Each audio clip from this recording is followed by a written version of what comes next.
अरे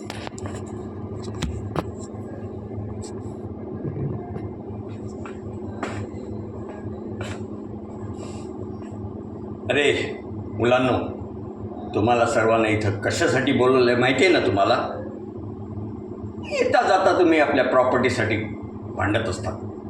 मला पाहिजे, मला पाहिजे, मला पाहिजे. अरे एवढी सगळी प्रॉपर्टी आहे आपली, मोजता येणार नाही इतकी प्रॉपर्टी आहे, आणि तरीसुद्धा तुम्ही लोक एवढ्या तुकड्यासाठी भांडता.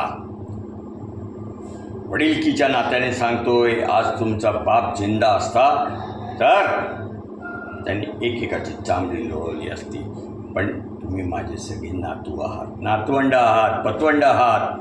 तुम्हाला माहिती पाहिजे की हा प्रतापसिंह लेचापेचा माणूस नाही आहे. त्यांनी एक घाम गाळून ही संपत्ती बनवलेली आहे. आपलं आयुष्य वेचलं आहे त्याच्याकरता. आणि तुम्हाला लक्षात राहिलं पाहिजे की हा प्रतापसिंह अजून मजबूत आहे, कोणाशी भांडायला, कोणाशी लढायला.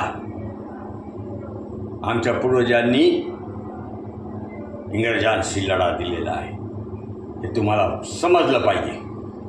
तेव्हा हे भांडण आपापसातलं जे आहे ते आत्ताच मिटवा, नाहीतर मी सांगून ठेवतो की ही जी जमीन जुमला आपला आहे, संपत्ती आहे, ती मी गोरगरिबांना वाटून देईन किंवा धर्मादाय संस्थेला देऊन देईन. तुम्हाला यातली शिरका पण नाही मिळणार.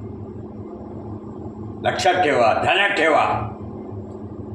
प्रतापसिंह जोपर्यंत जिवंत आहे ना, तोपर्यंत या संपत्तीचे तुकडे नाही होऊ देणार.